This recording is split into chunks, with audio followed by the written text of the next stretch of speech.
All right, the floor is yours, Sissy. Thank you. Okay, it's pretty short. This is my gift to Jacob for his graduation. We're doing a roast. Okay. Bring it on. Like Jalen just got roasted a minute ago. Hold on, what's up? Different kind of roast. Yeah, different kind of roast. And your parents are so old, I had to tell them what a roast was. They thought it was like cooking you a pot roast. Wow. You're starting out roasting them. You want potatoes with that? Oh. That's what it sounds like to me. All right. The congratulatory roast of Jacob David Cole. Black and white on. Let me preface this roast with a few things. First, I realize the celebration has many young ears present. So I'll be using a few euphemisms along the way for all the dumb people out here. Euphemism is a subtle word. Holy moly, crowd's coming in. A euphemism is a subtle word used in place of a much harsher word. Second, I just bought a house that's almost as old as Moses. DIY, HGTV, Home Depot, and the like are my best friends right now. So there's been a lot of home improvement lingo going on around in my head. Now you have the inspiration for my euphemisms. Don't worry, dumb people, you'll get it. Just and last but not certainly least, I do love my nephew Jacob, and my entire family for that matter, but a roast is a roast. So let's get started. Jacob David Cole, congratulations, you little shipwreck. You have single-handedly made me feel older than anyone ever has before. Hold on, pause. Uh-oh. Shut up! Did you get that on video? Yes. I'll throw a spiral.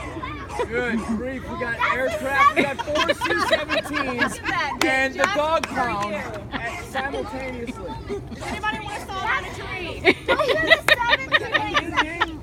We got 4 C-17s and the dog pound simultaneously. Just for you, Jake. That's Just awesome. for you. All right, can we hear? Old people, can you hear? We're good. Speak up though. I have a tiny voice.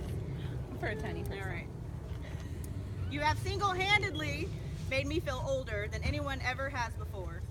True, I have more gray hair than Gandalf, and I got fat again after having Caleb, but nothing compares to this. You are officially an adult. OMG. I remember meeting you for the first time. You were a snotty little kid, and all you wanted to talk about was Tom Brady. I avoided you like the plague. And then, a few years later, you became my nephew. And like your chin pubes, you grew on me. And speaking of chin pubes, what's with the shave butter in your bathroom?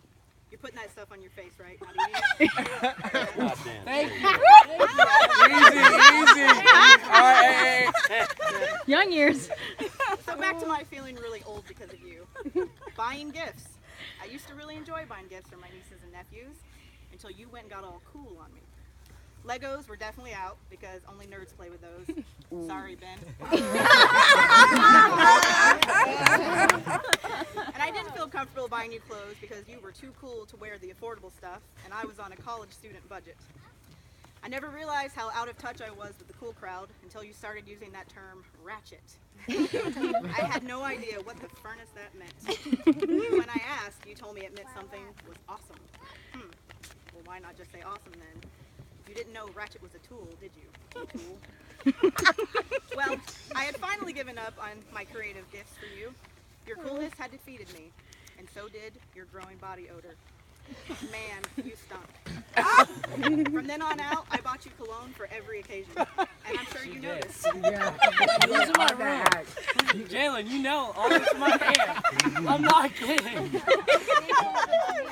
But I almost gave up on that too, because I had no idea that you would literally bathe in it.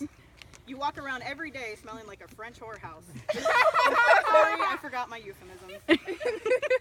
But all oldness aside, I'm really proud of you, Jake. And I'm excited to see what your future holds. Especially the part of your future that involves you moving out of this door-jamming house. My sister and brother-in-law have put up with your shiplap for long enough. Frank hardly has a hair left on his head from all your ratchet high school I thought adventures. this was a roast on Jake. And Sam's hair, yikes. She would be rocking the Gandalf hair too if it wasn't for box color. Oh! I know life's been really tough on you though, guy. Like the time you couldn't beat that one kid on Call of Duty, or as Joslyn calls it, Call of Duty. Or that time you accidentally took Callie's lunch to school and wound up with only half of the peanut butter and jelly sandwich. It was just peanut butter.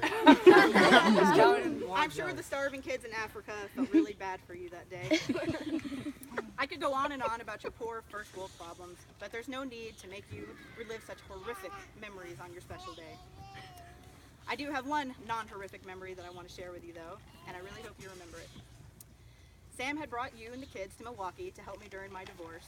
It was just you and I driving in the roller skate, headed back to Colorado. We had a small little sad collection of my items from a former life. You were making small talk and asked me why I was getting divorced.